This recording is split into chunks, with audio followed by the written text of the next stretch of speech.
Elite Facts presents 9 Dragons of Legend from around the world. 9. Apep. Let's start way back in ancient Egypt with the deity Apep, or Apophis, as he is called in ancient Greek. Apep was the Egyptian deity of chaos and is usually depicted as a large serpentine dragon. Being the deity of chaos, Apep was usually viewed as an evil deity and was the greatest enemy of the sun god Ra. Apep was viewed as evil personified, and he was often depicted as a large serpent, 16 yards or about 48 feet in length. Apep was said to have dwelled just below the horizon in the underworld, waiting for the sun to rise so that he could battle Ra. Some Egyptian myths say that Apep was trapped in the boundaries of the underworld because he had been the previous chief god until Ra came along and overthrew him, which means Apep had a right to be annoyed with Ra. Other myths say Apep was imprisoned there because he was just plain old evil. It's said that when Apep roared in the underworld, the whole place would shake. On a scarier note, a potential world-ending asteroid discovered in 2004 was named, perhaps rather appropriately, Apophis, also Apep's Greek name. Current predictions suggest Earth is now safe from the asteroid, so you need not worry too much. 8. Ilyanka. Keeping it ancient with a dragon from Hittite mythology, Ilyanka was an ancient serpentine dragon with human-like features who did battle with the ancient Hittite gods. In one version of the Ilyanka myth, the Hittite storm god Tarhunt is engaged in battle with Ilyanka. Tarhunt gets his ass kicked in the first round of combat and seeks the assistance of his daughter, Ainara, the goddess of the wild. Ainara comes up with a clever plan to help her father defeat Ilyanka and seduces a human man into helping her throw a great feast. Ainara then invites Ilyanka and all of his family to the feast and gets them so drunk that they all pass out and can't leave. Ainara's human lover then ties up the drunken dragon and its family, allowing Tarhunt to come back and easily slay Ilyanka. Another version of the story sees Ilyanka tear out and steal Tarhunt's heart and eyes, who then undertakes a long revenge plan. Tarhunt fathers a son who seduces and then marries Ilyanka's daughter, who is convinced to retrieve Tarhunt's heart and eyes as a wedding gift. Tarhunt, now back at full strength, kills Ilyanka and all his family members, including his daughter-in-law, which leads to Tarhunt's son feeling used, heartbroken, and begging for death. Tarhunt grants his son's wish, using powerful rain and lightning to do the deed, proving that even super-powerful dragons should not mess with the storm gods. 7. Yamata no Orochi. While we're on the subject of dragons messing with storm gods, it makes sense to mention the Japanese Yamata no Orochi. With 8 heads and 8 tails, the Yamata no Orochi was a terrifying river dragon that lived in the High River in Izumo Province. Every year for 7 years, 2 earthbound deities who lived near the High River had one of their daughters devoured by the Orochi. It was coming for their 8th daughter when they encountered the exiled storm god Susanoo. It seems there might be a bit of a global trend regarding storm gods and dragons, as Susanoo decided he was going to slay the Yamata no Orochi. After using divine magic to transform the 8th daughter into a comb to hide her from the Orochi in his hair, Susanoo conceived of a plan similar to that which Ainara used to help Tarhunt slay Ilyanka. Susanoo instructed the earthbound deities to brew 8 vats of the strongest liquor, which were then served to the Orochi when it came for the daughter. The Yamata no Orochi got so intoxicated drinking from the vats that it passed out. Susanoo then hacked the beast to pieces, cutting off each head and each tail, though on the 4th tail he broke his sword. Upon investigating the breaking, Susanoo found a new sword in the tail. He later gifted the sword to his sister, Amaterasu, as an apology for their earlier feud, which had led to his exile from heaven. The sword would go on to become one of the 3 sacred imperial regalia of Japan. 6. Jormungandr.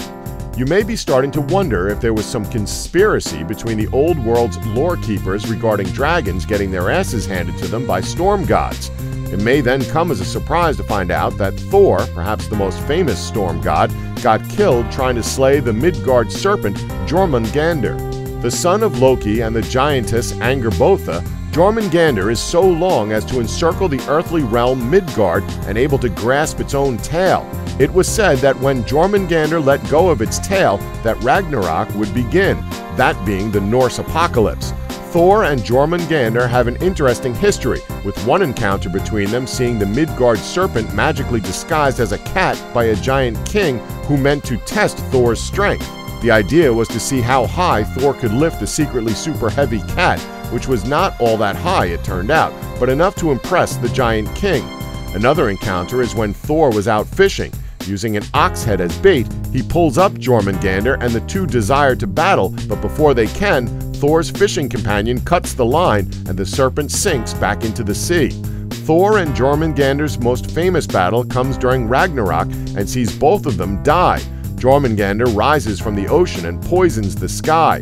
Thor does battle with the beast and manages to slay Jormungandr, but is bitten by the serpent, whose poison kills Thor after he takes 9 paces away from the kill.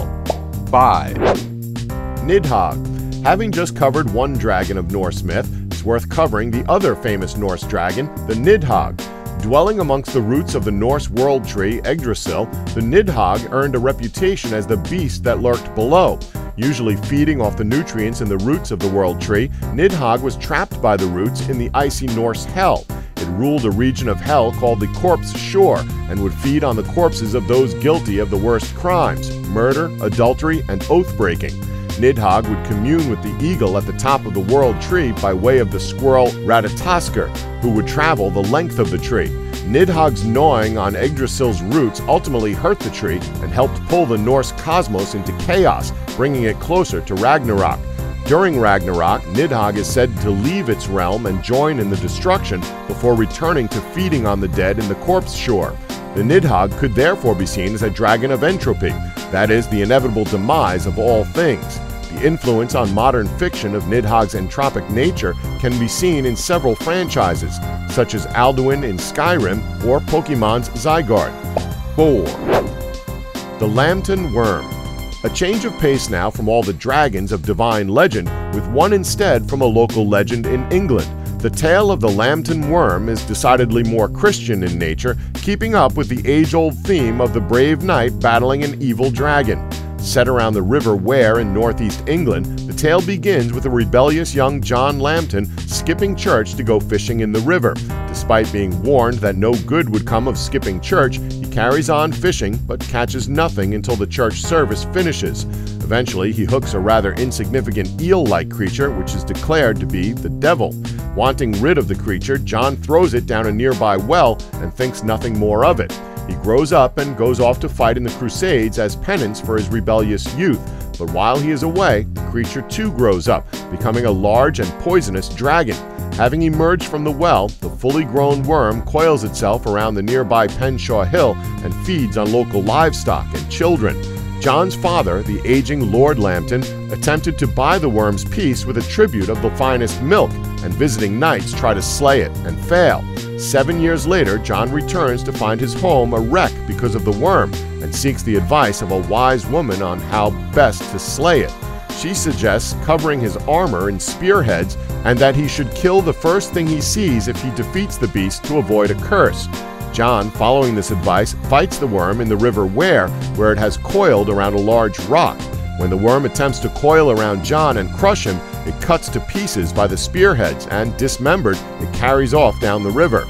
John's father was meant to release a hound to be killed to prevent the curse, but in his excitement, his father rushes forward to John instead. Refusing to kill his father, John and the Lambton family are cursed for generations. The tale is immortalized in a local folk song and is said to have been a major influence of Lewis Carroll's Jabberwocky, who spent a lot of time living and writing in nearby Sunderland. 3. Samay Gornick. You might be noticing that a lot of dragons of legend are more serpentine and poisonous than most modern depictions of dragons would have you believe. Somewhat closer to the typical modern dragon is the Slavic dragon, only they usually have 3 heads. They are said to spit fire and have blood so poisonous that even nature wanted nothing to do with it. If you slew one, then its blood would simply pool and never drain, creating a poisoned pond of dragon blood. The most famous Slavic dragon is probably the Samay Gornick, which terrorized the people of Kiev. This dragon would demand a tribute of virgins from the people of Kiev each year and would inflict terrible destruction of the people if they did not meet the demand.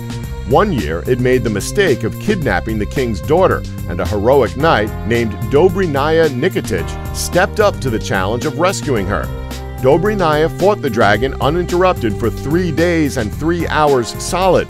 Eventually, the knight slew the dragon and returned the king's daughter safely home to Kiev. 2. Leviathan. This great beast is perhaps more a sea serpent than a true dragon, but as you may have noticed, most dragons of old legend were a lot more serpentine than modern high fantasy would have us believe. The Leviathan is a biblical beast, and its name is synonymous with anything massive and mighty. The Leviathan is seen as serpent of primordial chaos that plagued early man in the old Hebrew scriptures.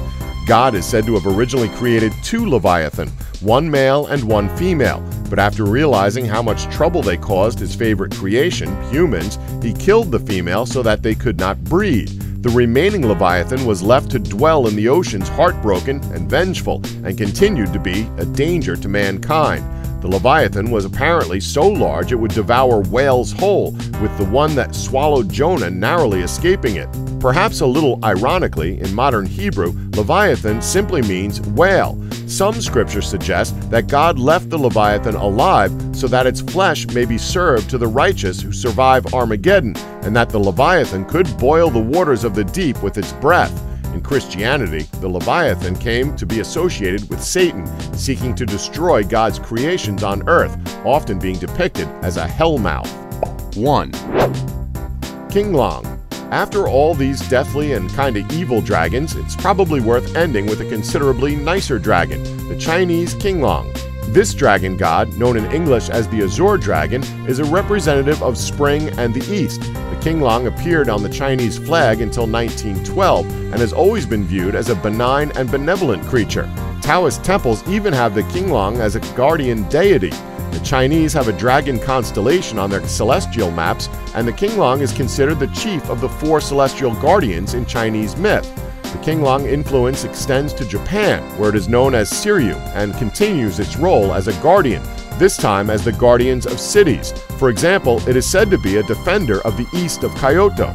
Generally speaking, the dragons of the Far East are significantly friendlier than those in Western legend. They usually represent forces of nature or even supernatural ones. They are usually associated with water, which seems to be the element most attributed to dragons worldwide. But unlike most Western dragons, they are also associated with good luck. The dimensions and attributes of the Chinese dragon are often given with some relation to the number 9, which is considered a very lucky number. Male dragons have 81 scales, which is 9 multiplied by 9, and would also have 9 children. It's perhaps fitting then that the much friendlier Qinglong is here at the end of this list of 9 dragons.